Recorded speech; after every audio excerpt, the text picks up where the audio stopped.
The glimmering world of Hollywood, with its flashing cameras and red carpet glamour, often masks a darker, more relentless reality. And for Meghan Markle, the Duchess of Sussex, that reality has never been more apparent. Once celebrated for her trailblazing work on Suits, Meghan now finds herself caught in a storm of corporate demands and strategic maneuvering, a world where her every move is watched, measured, and meticulously manipulated. Sources close to the situation reveal that Meghan is facing what insiders describe as a make-or-break year, a year that could define not just her brand, but her place in the modern celebrity landscape. And at the center of it all, Netflix co-CEO Ted Sarandos looms as both advocate and taskmaster, ensuring Meghan remains firmly in the spotlight, whether she wants to or not. This is far from the leisurely, voluntary return to acting that some fans might imagine. Meghan's carefully timed appearances in upcoming projects are part of a tightly orchestrated campaign designed to boost her lifestyle brand, as ever. This is not just a cameo, a senior Hollywood source revealed. Netflix and her team at WME are treating every single move like a chess game. Visibility, influence, and sales are all driving decisions, not creativity or artistic freedom. Meghan, now 44, recently wrapped a guest appearance in the upcoming rom-com Close Personal Friends, sharing the screen with Lily Collins and Brie Larson. Yet, insiders stress, the project is only the beginning of a corporate machine positioning her as a celebrity influencer and entrepreneurial powerhouse, essentially, a brand ambassador before anything else. What is perhaps most striking is the sheer weight of expectation being placed on Meghan. Sources claim that Netflix and WME are inundating her with carefully curated opportunities, dictating which TV appearances are strategic, which talk shows will best serve her brand, and even how she presents herself to the public.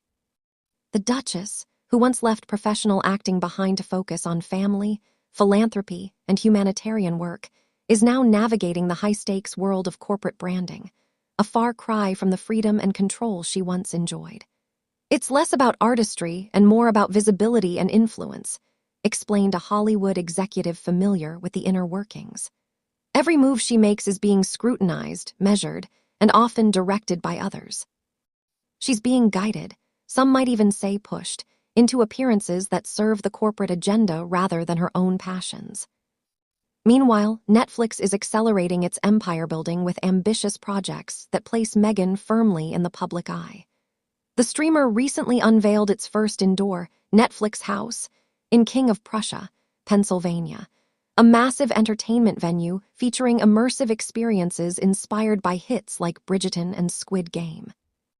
And the expansion doesn't stop there.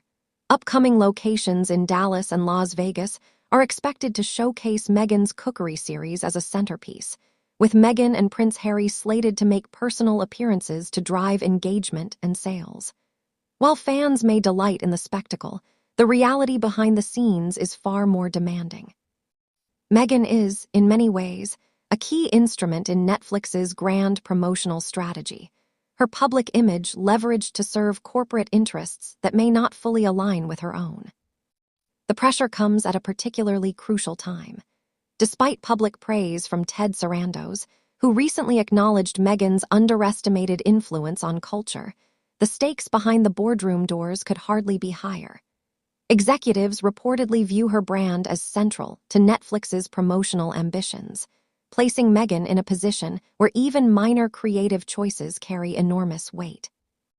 A source familiar with the strategy told reporters, "This isn't just about her career, it's about positioning her as a cultural and commercial force. Every appearance, product launch, and social media post is engineered to maximize impact. The pressure is relentless." Even the holiday season brings no reprieve. Netflix plans to release a festive edition of Meghan's show, with Love, Meghan, holiday celebration, beginning December 3, strategically timed with the openings of the new Netflix houses. While the public will see cheerful premieres and polished appearances, Meghan herself is negotiating a landscape where each smile, gesture, and word carries corporate expectations. Compounding the pressure, insiders note, supply chain issues and delays with as-ever products have only intensified the scrutiny and urgency surrounding her public appearances. In essence, Meghan Markle has moved from being a former actress and royal figure to a central piece in a high-stakes corporate chess game. Expected to perform, influence, and sell, she operates under the unrelenting gaze of Ted Sarandos and Netflix's executive board, all while maintaining the grace and composure that the public associates with her. One insider spoke bluntly, "This year is pivotal." Meghan is walking a tightrope between being herself and fulfilling the ambitions of a billion-dollar corporation. It's thrilling for the audience, but for Meghan, it's exhausting. She's under immense pressure, and many would say she's being set up to carry burdens that are not entirely her own. The troubling question looms: is Meghan truly in control of her career? Or is she, as some suggest, being manipulated, carefully monitored, and perhaps unwittingly exploited to serve the ambitions of a streaming empire that views her not merely as talent, but as a strategic asset? In the glittering world of Hollywood deals, corporate branding, and executive strategy, Meghan Markle may have found herself in the most daunting role of all, playing herself while the script, the stage, and the spotlight are dictated by others. For Meghan, the path forward is fraught with challenges. She must balance family, public expectations, and a sprawling commercial enterprise, all while attempting to maintain her own identity amid a carefully orchestrated campaign designed to define her as a global influencer. As fans watch her rise in profile and influence, few may recognize the personal and professional pressures she endures, the meticulous planning of each public appearance, or the relentless oversight from powerful figures like Ted Sarandos. Meghan's story, it seems, is no longer just about royal titles or Hollywood roles. It is about navigating a complex web of power, influence, and expectation, and doing so while staying true to herself in a world that often leaves little room for individuality. In the end, the question persists. In a world of corporate strategy and relentless media scrutiny, can Meghan Markle ever truly be the architect of her own destiny? Or has she become a carefully curated symbol, shaped to meet the ambitions of others while striving to maintain the dignity, grace, and authenticity that have always defined her? The answer may define not just the next chapter of her career, but the very nature of celebrity in the modern age.